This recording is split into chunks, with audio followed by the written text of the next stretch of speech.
हरे कृष्णा। प्रत्येक वर्ष मार्गशीर्ष मास के शुक्ल पक्ष में आती है एक अत्यंत विशेष एकादशी, जिसका नाम है मोक्षदा एकादशी। ये वही दिन है जिस दिन भगवान श्री कृष्ण ने अर्जुन के माध्यम से संपूर्ण विश्व को भगवत गीता का अद्भुत ज्ञान प्रदान किया था। मार्गशीर्ष मास के पवित्र समय में आने वाली ये एकादशी मनुष्य को जन्म मृत्यु के बंधन से मोक्ष प्रदान करती है। जो भी मनुष्य इस एकादशी का दृढ़ता से पालन करते हैं, उनके पूर्व जन्म के पाप नष्ट हो जाते हैं और इस एकादशी के पालन द्वारा वे अपने पूर्वजों का भी उद्धार कर सकते हैं। तो चलिए आज हम देखते हैं कि आखिर इस बार ये एकादशी तिथि कब आ रही है, और आज के इस वीडियो में हम संपूर्ण विस्तृत में अनेक पूजा के मुहूर्त और सभी शुभ समय के विषय में आपको जानकारी देंगे। तो अंत तक हमारे साथ बने रहिएगा।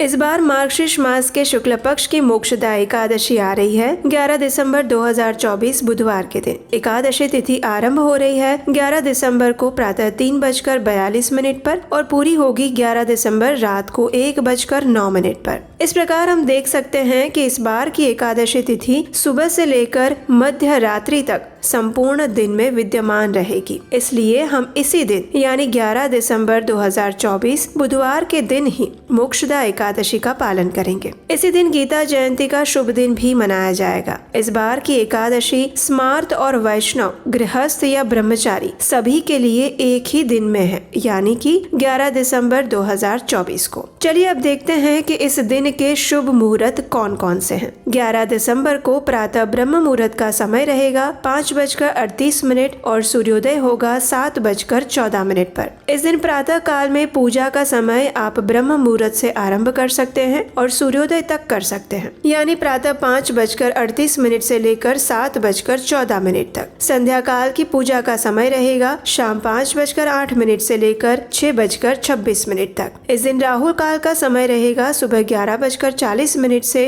1:02 के बीच में। इस समय के दौरान आप भगवान की पूजा अर्चना नहीं कर सकते, लेकिन इस समय में आप हरे कृष्ण महामंत्र का अधिक से अधिक जप कर सकते हैं। और विशेषकर ये गीता जयंती का दिन है, इसलिए इस समय में भगवत गीता का अध्ययन कर सकते हैं, उसके संपूर्ण पाठ कर सकते हैं। इस दिन अभिजात मुहूर्त नहीं है और इसी दिन भद्रा का वास एकादशी में हो रहा है। भद्रा यानी मुहूर्त का एक ऐसा समय जो खगोल शास्त्र के अनुसार पृथ्वी के निवासियों पर असर करता है। अगर ये भद्रा काल स्वर्ग में निवास करने वाला हो तो वो पृथ्वी वासियों के लिए शुभकारी होता है, और अगर वो पृथ्वी और पाताल में निवास करने वाला हो तो वो पृथ्वी वासियों के लिए कष्टप्रद होता है। लेकिन इस बार भद्रा का वास स्वर्ग में है, इसलिए वो हमारी एकादशी तिथि की पूजा और साधना में बाधक नहीं बनेगा। ये भद्रा काल रहेगा दोपहर 2:27 से लेकर मध्य रात्रि 1:09 तक, लेकिन इस विषय में हमें अधिक चिंता करने की कोई आवश्यकता नहीं है। इस बार द्वादशी तिथि का आरंभ हो रहा है 12 दिसंबर 2024 गुरुवार के दिन मध्य रात्रि 1:10 से और पूरी होगी उसी दिन रात्रि को 10:26 पर। इसका अर्थ है कि एकादशी के दिन ही 11 तारीख को ही मध्य रात्रि में 1:10 से द्वादशी तिथि आरंभ हो जाएगी। 12 दिसंबर को प्रातः ब्रह्म मुहूर्त का समय रहेगा 5:39 पर और सूर्योदय होगा 7:15 पर। द्वादशी के दिन यानी 12 दिसंबर 2024 गुरुवार के दिन एकादशी व्रत पारण करने का समय रहेगा 7:15 से लेकर 10:39 के बीच में। ये समय उत्तर भारत की समय सारणी अनुसार है। अगर आप अपने अपने स्थान और क्षेत्रों का समय जानना चाहते हैं तो वो आपको स्क्रीन पर दिख जाएगा या फिर डिस्क्रिप्शन बॉक्स में मिल जाएगा।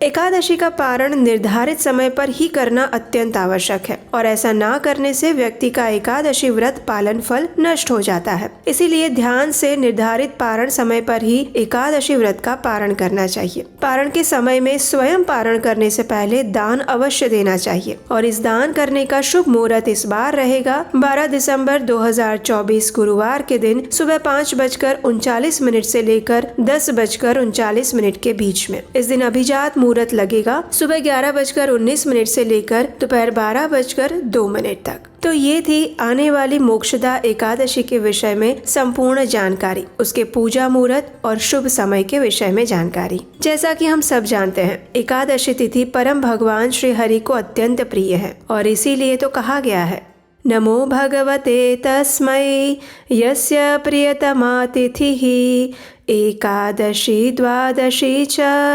सर्वाभीष्ट प्रदा नृणाम्।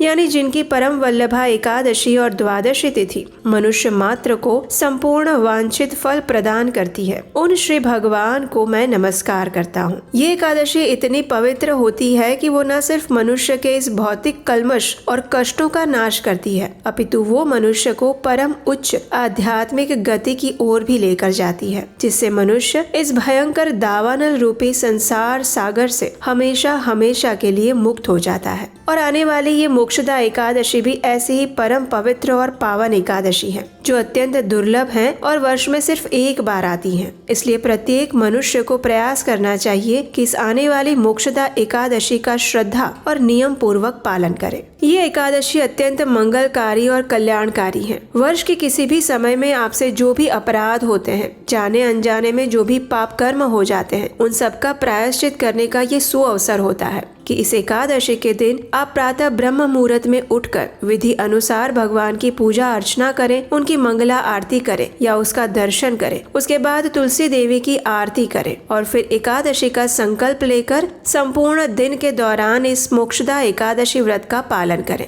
एकादशी के दिन हम किसी भी प्रकार के अन्न भोजन का त्याग कर देते हैं, फिर भी प्रत्येक व्यक्ति अपनी शारीरिक क्षमता अनुसार इस दिन उपवास कर सकता है। जैसे कि कोई निर्जल उपवास करते हैं, तो कोई भक्त इस दिन फल, दूध इत्यादि के साथ सजल और सफल उपवास भी कर सकते हैं। और कुछ लोग इस दिन एकादशी प्रसाद के साथ भी अपना एकादशी व्रत रखते हैं। उसमें कोई हानि नहीं है, बस ध्यान इस बात का रखना है कि इस दिन हम किसी भी प्रकार के अनाज का उपयोग अपने भोजन में ना करें। और उससे भी महत्वपूर्ण बात है, एकादशी के दिन अपनी चेतना को शुद्ध बनाकर रखने का प्रयास करें। यानी इस दिन किसी के बारे में निंदा ना करें, प्रजल्प ना करें, असत्य वचन ना बोले, कटु वचन ना बोले, किसी के प्रति अनावश्यक क्रोध ना करें, आलस्य से दूर रहे, झूठ बोलने से दूर रहे और जो जरूरी नहीं है ऐसे कार्यों में भी समय ना गवाएं। मन की चेतना को दूषित करने वाले TV serials, web series, social media, इन सब से दूर रहने का प्रयास करें। ये उपवास सिर्फ आपके शरीर के लिए ही नहीं है, अपितु आपके मन के लिए भी है।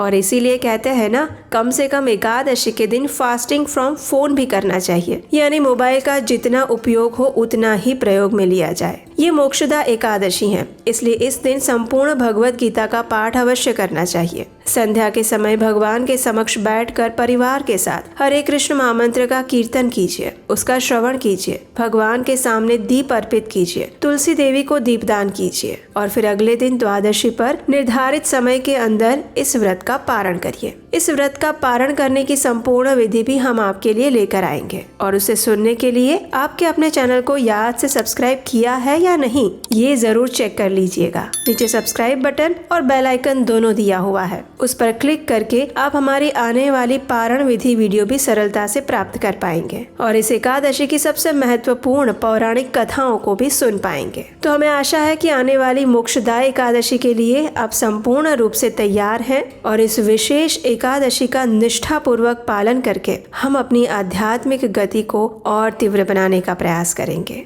हरे कृष्णा।